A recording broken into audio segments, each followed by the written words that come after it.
Good day, ladies and gentlemen. So today we're going to bring to your kitchen the very famous Paneer Butter Masala.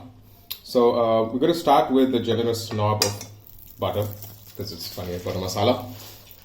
And once that melts down, we'll be adding in about two small or medium-sized tomatoes, about two onions, and a few spices as well. So let's get started with the spices. A few bay leaves and a cinnamon stick, fairly small cinnamon stick, about 3 cardamoms. And we're then going to add the onions, tomatoes, and also we are adding in a few cashew nuts. So that's going to be about 6 or 7 cashew nuts that we are adding in, and we're going to fry these out a little bit. So it's going to take about a minute or two because this is going to be our base paste for the Paneer Butter Masala.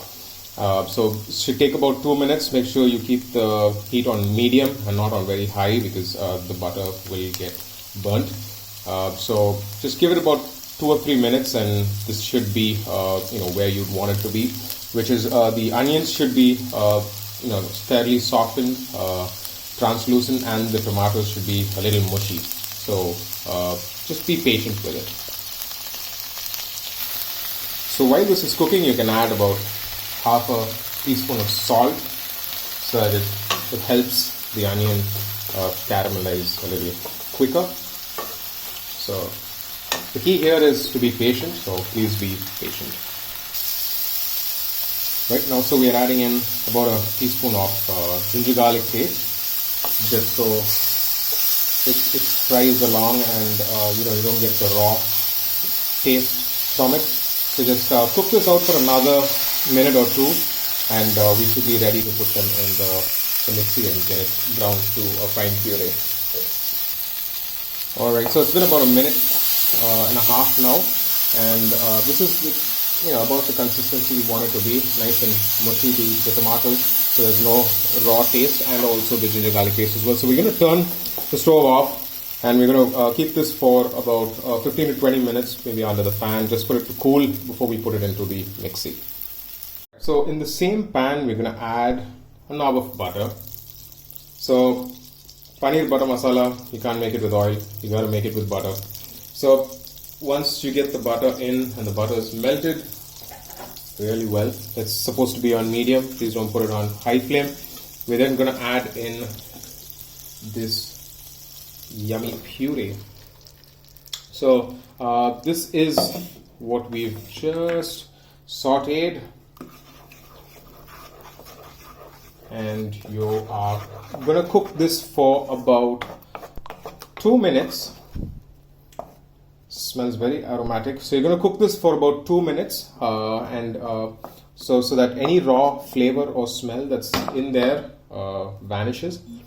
And once you cook it, we can then go ahead and add the paneer. So just put about half a cup of water in this and cook it for 2 minutes on medium-high flame.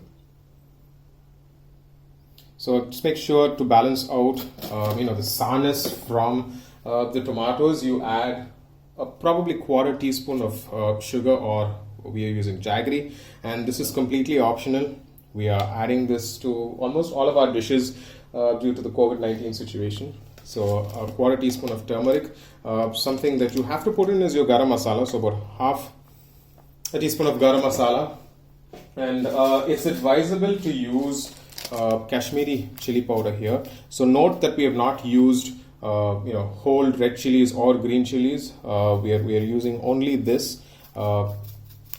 red chili powder, and that's mainly because we want the color. So we're using the Kashmiri chili powder because we want this to be really sort of nice and red, so that you get the feel that you've ordered this from Swiggy or something like that. So you could also use paprika, but although we have paprika, we don't want to use it. We just want to stick to Kashmiri chili. And like I said, we're going to ensure that this cooks for at least about 5 minutes, and we are adding in some dried fenugreek leaves, also known as kasturi methi. and just let it cook on medium flame as of now. And then we'll get back to add the cubes of paneer into this. Alright, so the gravy has been merrily cooking. To this we're going to add 200 grams of cottage cheese or paneer, and this is going to cook without the lid for about a minute, just so your paneer is cooked really well. So that's your final touch, and we'll see what it looks like once the paneer has cooked as well. And now to garnish this dish, just a few pieces of coriander, and I'm going to add some fresh cream to this, and the final knob of butter, hopefully final knob of butter. Yep, maybe not.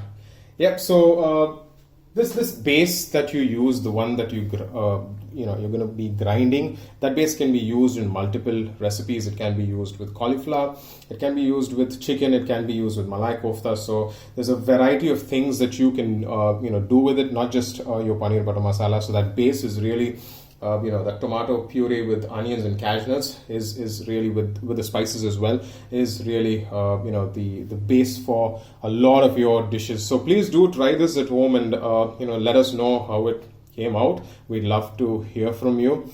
Until then, cheers, God bless, and everyone have a lovely day ahead. Bye bye.